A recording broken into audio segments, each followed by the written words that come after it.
देखो, जब चलना नहीं आता था तो कोई गिरने नहीं देता था, और अब जब चलना सीख लिया तो हर कोई गिराने में लगा रहता है। सोचो कितनी कहानी होगी उसके पास, जो शख्स अब किसी से कुछ नहीं कहता। रातों को नींद न आना, टारगेट की टेंशन होना और बेवजह रोज बेचैन होना। अगर ऐसी स्थिति में तुम गुजर रहे हो, तुम्हारे अंदर ऐसे लक्षण दिख रहे हैं, तो समझ लो तुम इतिहास रचने वाले हो। क्योंकि जो लोग अपने कदमों की काबिलियत पर विश्वास रखते हैं वही अक्सर मंजिल पर पहुंचते हैं। अगर आप कुछ ऐसा पाना चाहते हो जो आपने पहले कभी नहीं पाया, तो आपको कुछ ऐसा करना होगा जो आपने पहले कभी नहीं किया। तुम अपने घर की स्थिति में परिवर्तन के लिए चुने गए हो। जीवन आसान नहीं होगा मेरे भाई। तुम्हारी मेहनत में इतना दम होना चाहिए कि एक सफलता की कहानी तुम्हारी सारी असफलताओं को समाप्त कर तुम्हारे संघर्षों पर पूर्ण विराम लगा दे। देर से बनो लेकिन कुछ बनो जरूर, क्योंकि वक्त के साथ लोग खैरियत नहीं हैसियत पूछते हैं। इसलिए जीवन में जो भी करो पूरे समर्पण के साथ करो।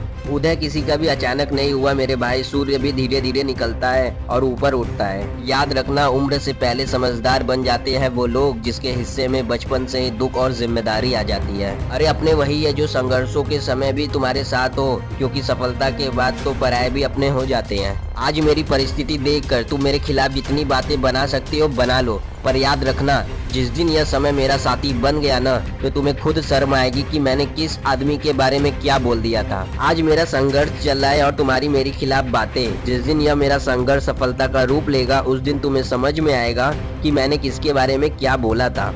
अगर कोई अकेला है तो इसका मतलब यह नहीं है कि उसे कोई पसंद नहीं करता, बल्कि वह अकेला इसलिए है क्योंकि उसने दुनिया की औकात जान ली है। जब लोग पूछते हैं कि आप काम क्या करते हैं, तो लोग वास्तव में हिसाब लगाते हैं कि आपको इज्जत कितनी देनी चाहिए।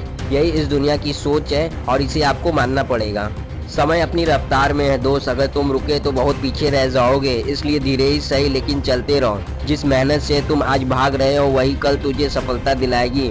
झोंक दे खुद को इस आग में, यही आग तुझे कल हीरा बनाएगी। और मैं मिलूंगा आपसे अगले वीडियो में। तब तक के लिए जय हिंद, जय भारत।